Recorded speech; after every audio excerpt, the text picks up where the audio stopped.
By 1968, the Vietnam War had stripped away all illusions. The promise of a quick victory was gone. Trust in leadership was gone. And in the ranks, a toxic mix of frustration, fear, and anger had taken hold. Young American soldiers, thousands of miles from home, were sent into villages where the enemy looked just like a civilian, and civilians were often suspected enemies.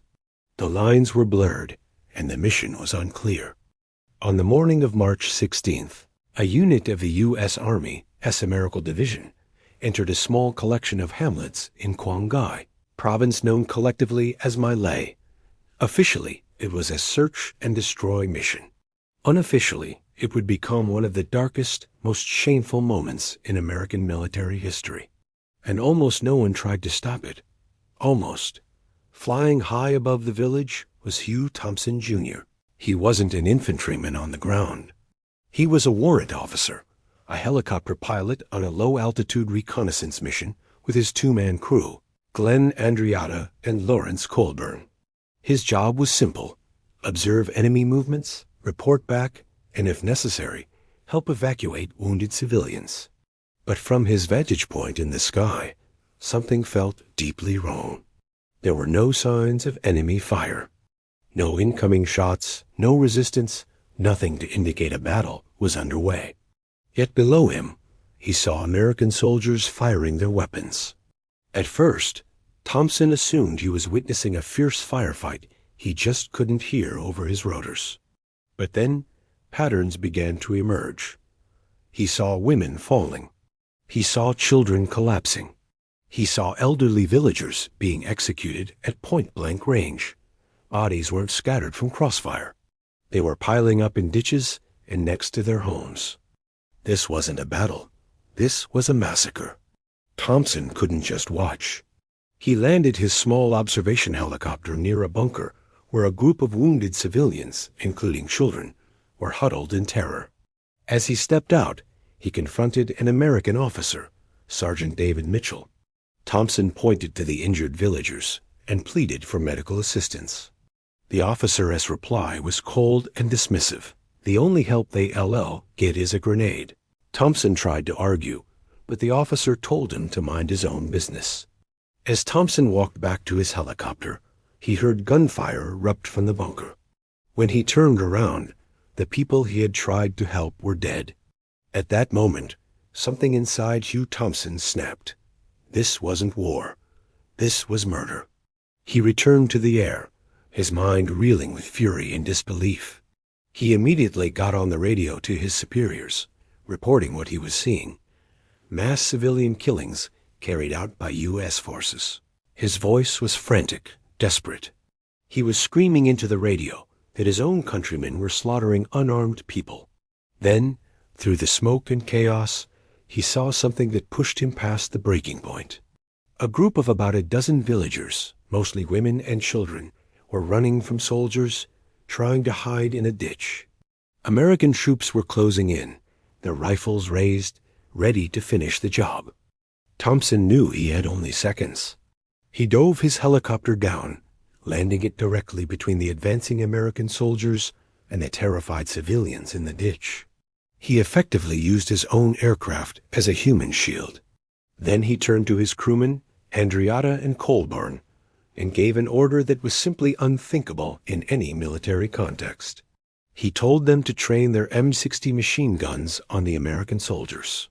His exact words were, "If they open fire on those people, you fire on them." Imagine that for a second. American guns aimed at American soldiers. Not out of betrayal, but out of a profound, unshakable sense of duty to human life. This wasn't a command he was trained to give. It was a choice born from pure conscience. Thompson climbed out of the helicopter again, unarmed, and walked towards the American lieutenant in charge of the ground troops, Stephen Brooks. The tension was explosive. Here was a warrant officer, outranking the lieutenant, but outside his chain of command, telling him to stand down. Thompson demanded that the officer get his men to help get the civilians out of the ditch.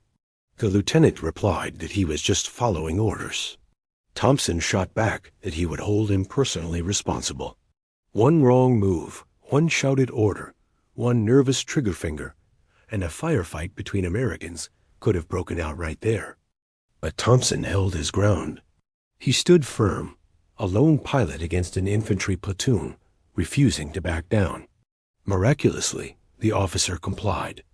Thompson then radioed for a larger transport helicopter, and his crew began the dangerous work of evacuating the villagers. They coaxed the terrified women and children out of the ditch and flew them to safety, trip after trip. Children soaked in blood, mothers wailing in terror, people who, just minutes earlier, were about to die. They were saved because one man refused to obey the unwritten rule of silence. During these flights, his crew chief Glenn Andreatta spotted a single child still alive in a ditch full of bodies. He waded into the gore, pulled the boy out, and they flew him to a hospital. You would expect a hero's welcome for a man who stopped a massacre. That is not what happened. For years, Hugh Thompson was treated not as a hero, but as a problem. The official military story was that My Lai was a great victory. Thompson's report contradicted that narrative. He was called to testify in closed-door hearings, where congressmen were more interested in grilling him than in finding the truth. Some accused him of being a traitor. Others suggested he exaggerated or was disloyal for threatening to fire on fellow troops. For years, the military system tried to silence him, isolate him, and bury the truth. The massacre itself was systematically covered up. Reports were falsified. Witnesses were intimidated into silence. But truth, as they say, has a way of surfacing. Over a year later, investigative journalist Seymour Hersh broke the story, and the world finally learned what happened at My Lai.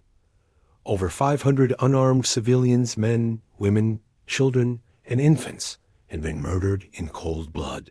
The subsequent investigation led to charges against several soldiers, but only one officer was ever convicted, and he served just a few years under house arrest. The story of Hugh Thompson Jr., however, could no longer be denied. But recognition came painfully slow. It wasn't until 1998, a full 30 years after the massacre, that he, along with his crewman Andreatta, who was killed in action just weeks after My Lai and Colburn, finally received the Soldier's Medal. It's the highest award for heroism not involving combat against an enemy force. 30 years late. But history had finally caught up with morality. So what does this story really mean today? Hugh Thompson Jr. didn't win a battle.